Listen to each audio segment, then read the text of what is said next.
Hey there everybody, Mazarok here, and today I've got Brackenhide holo tips for what you can do as a tank to make this go a lot easier for your run. This is definitely a dungeon that requires full cooperation from 5 people, whether you're in a pug or organized group.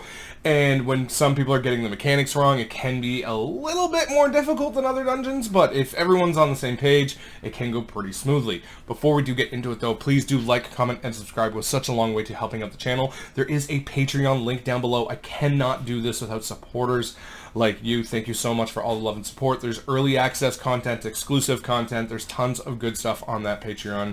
On Patreon right there. There is a Discord link down below. Go ahead, check that out. Join a wonderful community full of great people. There is a Twitch link, which I am streaming all of the time.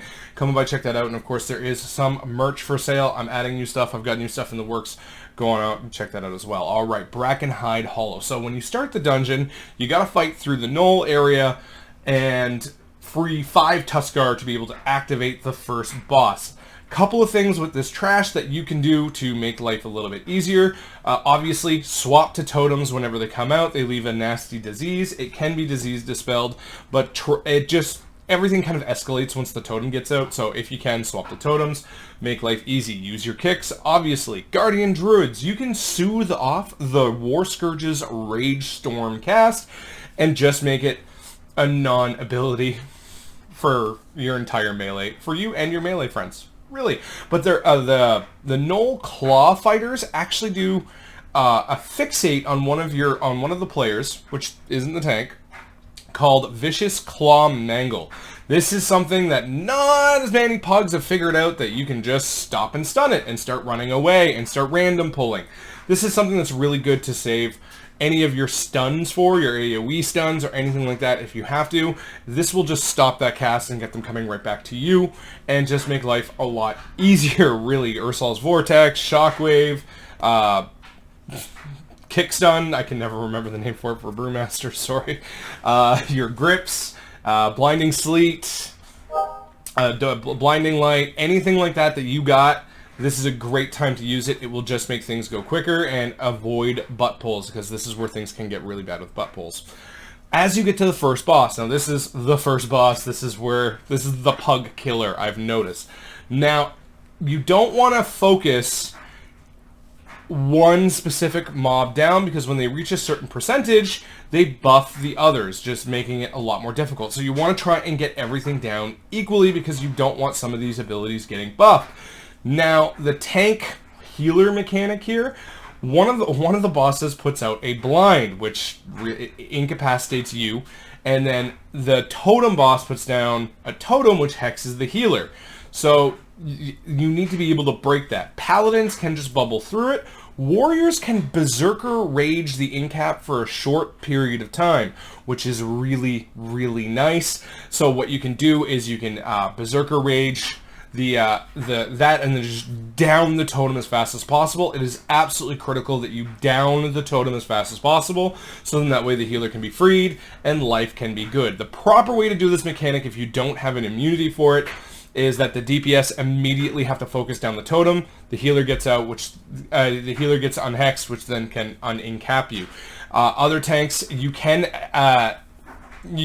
work around it a little bit, but it is really, really difficult, and there is some cheeses, but they're not always reliable. Unfortunately, you just have to live through that. But one of the bosses actually does something called Savage Charge. It is a very long wind-up charge where he targets one of your players for a massive load of damage, and once you start getting into any decent tyrannical key, even 16+, this will one-shot your player. The tank, you need to be standing in that. Most pugs don't understand this yet. I've had to dance around and literally type out and yell out, "Stop! Stop moving! I'm trying to eat this for you."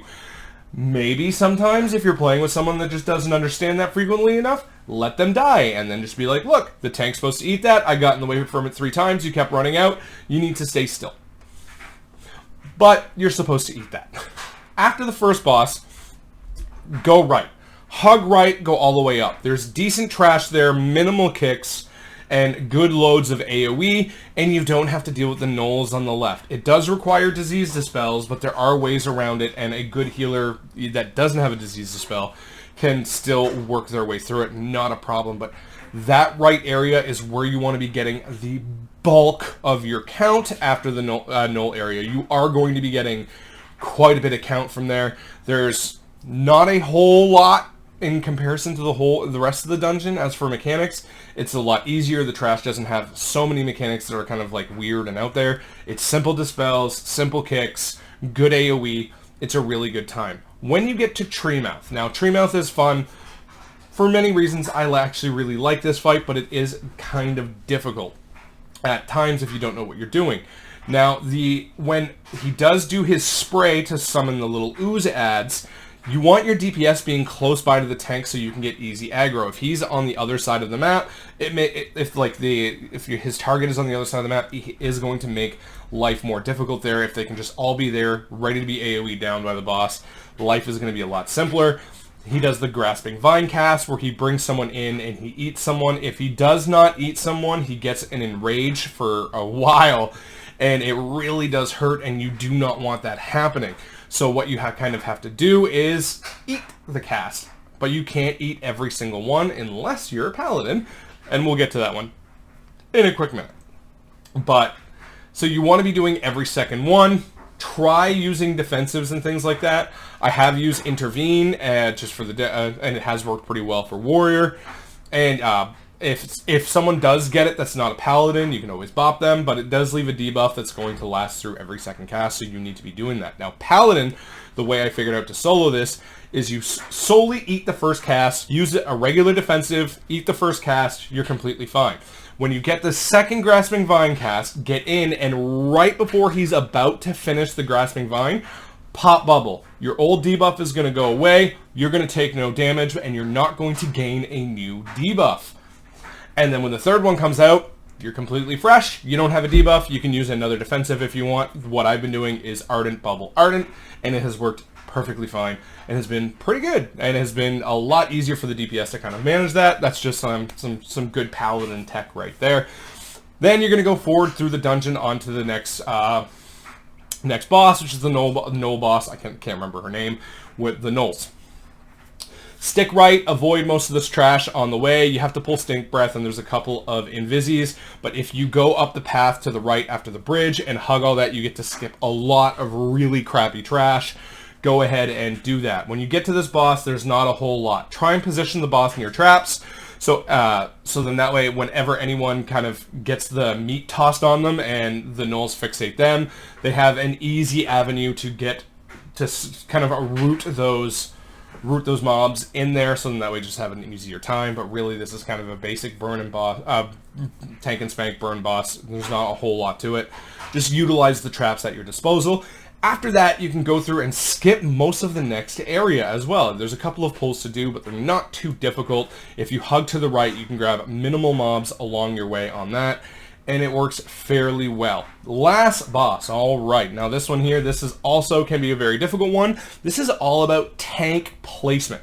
So number one, you want to pick a wall that you're most comfortable with and always have her facing that wall. Have your back to the wall, have her facing it. She's going to do the choking rot burst frontal. You are going to want to move out of the way. When you move out of the way, she's going to do the little silence thing that's going to move around. Go to the opposite side of the room and kind of shift over a little bit, because up next she's going to be putting up that totem after a decay strike. Use defensives, heal yourselves back up. That's kind of a basic tank thing that you're going to have to rely on your healer on to help you out, but that's really not the most complicated thing. But what you can do to make this easier here is you can actually control where that totem gets placed. You always want to be ahead of the silent circle, rot burst circle that's going around, because that way it's always going to spawn on the opposite side of where she is. So when the choking rot burst circle comes out and starts going around, go to the opposite side of the room and try and face it for where the silent circle kind of is. You don't want to be ahead of it, you just want to be behind it, because when she starts casting it, when you're doing this right, the cast will actually start in the circle, and then the totem will pop up by the time the circle goes away, giving you maximum room. But really that's min-maxing it. As long as you're kind of on the opposite side when she starts casting it, you're always going to have a free rot burst totem